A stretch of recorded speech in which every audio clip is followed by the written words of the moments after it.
So we've just watched VHS Forever. Sorry, very out of breath at the moment. Once Upon a Time in Camden, and I am joined with Mark and Tony. Just for the people that aren't in the audience, would you like to tell us who you are and what your relationship is to the project that we have just watched? Yeah. Okay. Yes, absolutely. I was the second person to take over the shop, so that will be context if you do see. I feel like I've just been to my own funeral. It's like a really long death. It's all very lovely. And Mark was an old customer and very your second feature now, your second documentary based on the same subject, which was the kind of London counterculture of the underground scene, which was around in the 80s and 90s, and this great old little rock and roll store that I inherited. So, yeah. Yeah. I'm Mark Williams. I'm the film's director producer. As Tony says, I was an old psychotronic punter, if you like, there. And I used to visit the shop on a regular basis. And the film, the shop, in turn inspired the film as well. So people enjoyed it, found it informative, Why do you think currently we're enjoying quite a revival, quite an interest in the 70s and 80s, more so than perhaps in the 80s when there was that kind of revival of the 60s? Why do you think right now the 80s is so important in our current culture? I think there's a certain generation which was pre-internet and was part of that scene. I was a little bit shocked how young everybody was when they came in with their fathers and things, and I was 14, I was 15. But yeah, I think now they're of a certain age where they're looking at nostalgia, much like vinyls coming back as the media. Videotapes are very much a part of people's culture and history, but certainly for a certain age group, and suddenly maybe their children are grown up, they've got a little bit more disposable income, and they've gone back to nostalgia again, and that period of collecting again. And VHS tape. I don't know if you've seen the prices of VHS tapes. Oh God, I wish I kept everything.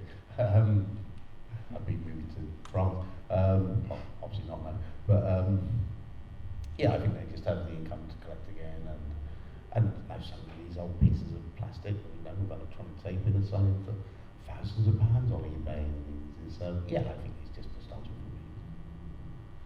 Yeah, I think as Tony says, it's just a great era, wasn't it? The 1980s. I think it was people are very sort of nostalgic for it, really, and especially for the VHS. I think somebody bought a mouldy VHS tape without a box the other day for about £2,000, something like that. But it's one of these. That was one of my old tapes. The old, unfortunately not mine. It was the old Fun House, wasn't it? It was. Last House in Dead End Street.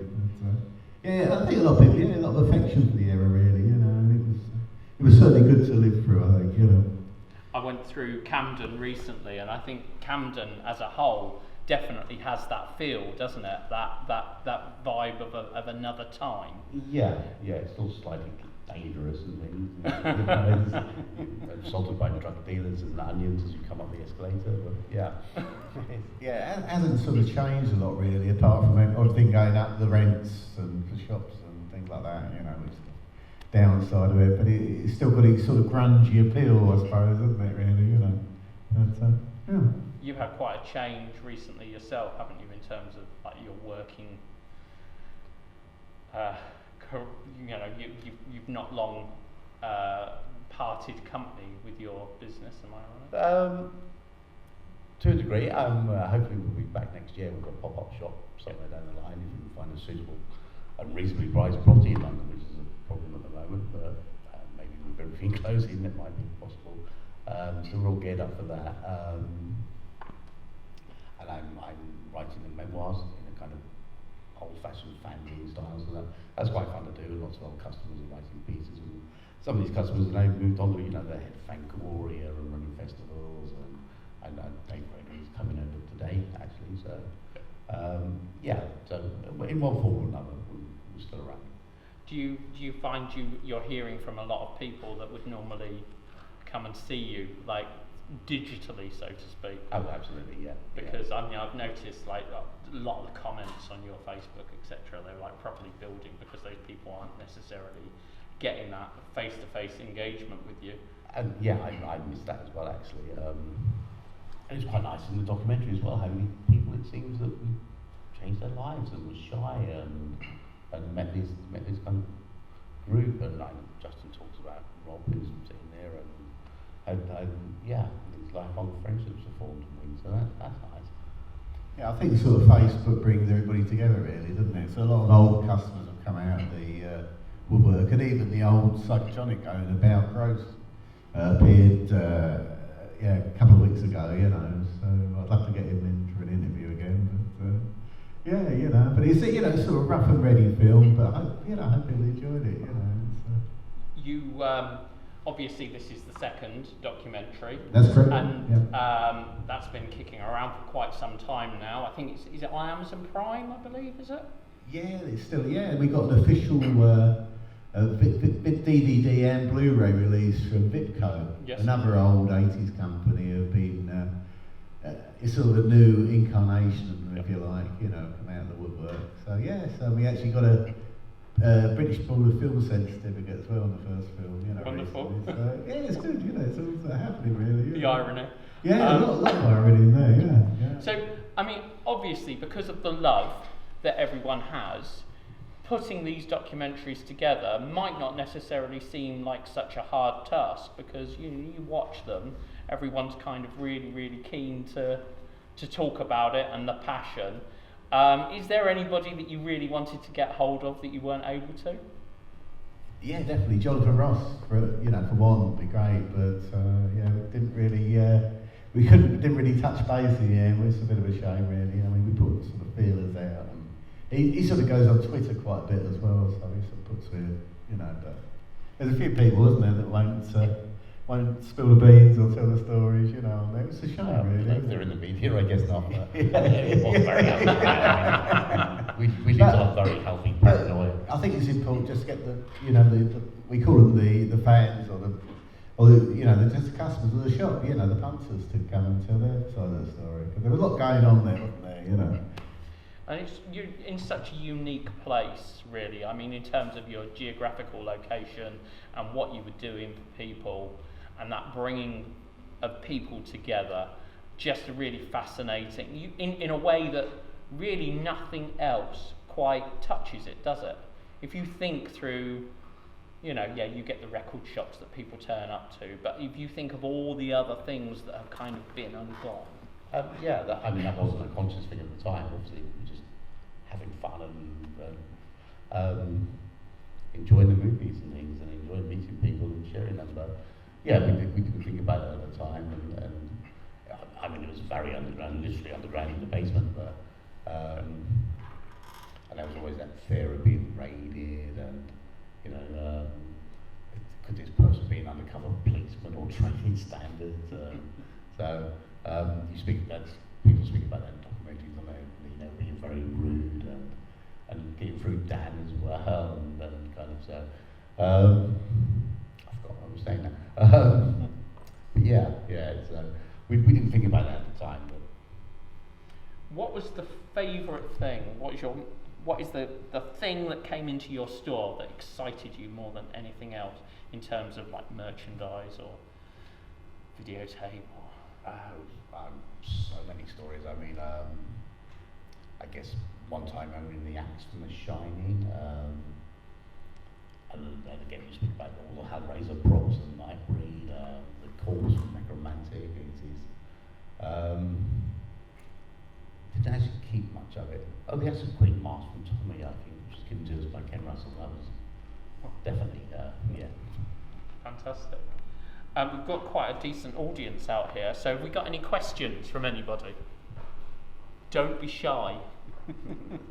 See anyone out there, Peter?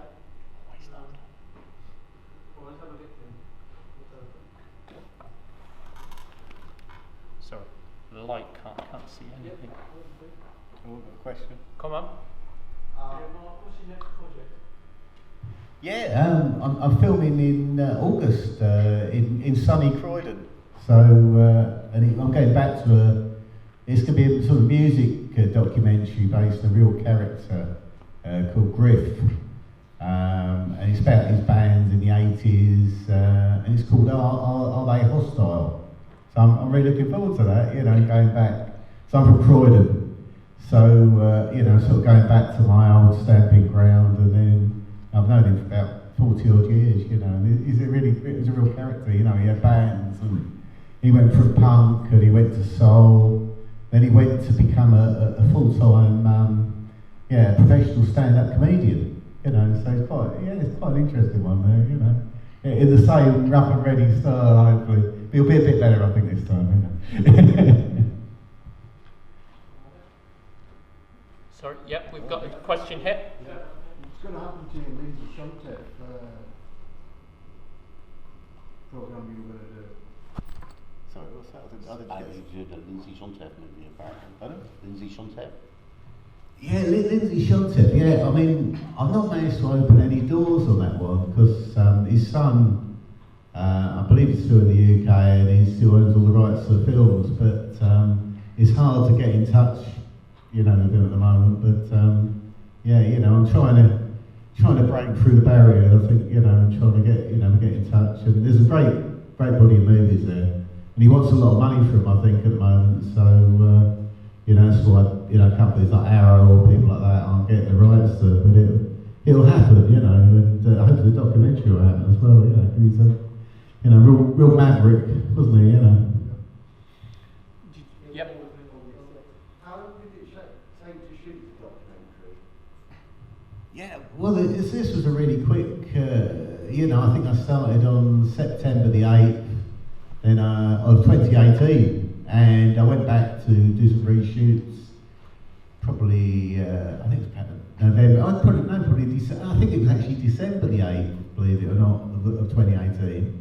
And then we sort of, got Christmas out of the way, then straight to editing. And I think we were ready for a show. We showed it in September of 2019, up in the West End, so that's good to, a rough cut, to see what people thought. And it went down well. Yeah, and then we had a couple of shows, and then all of a sudden, COVID happened, really, so everything sort of got, everything put on hold, really, but we're coming back, we've got, very nice Spencer to invite me to today's show and show the film, and we've got a couple more festivals coming up as well, so, which is good, and then it'll be out, out DVD, hopefully, a little bit more polished, I think, because that was quite a rough cut we showed today again, but it was in HD, so that was good. But yeah, fairly quick, fairly quick turnaround. Anybody else out there? No? Tony, so if you don't find the store of your dreams, what do you think the future will hold for you as taking the business in a more online, digital sense? Is that something that yes, I'm going to concentrate on writing mainly. I've been invited to do a food commentary, so hopefully that will come through. The Russ Meyer estate, ever sort that sells out.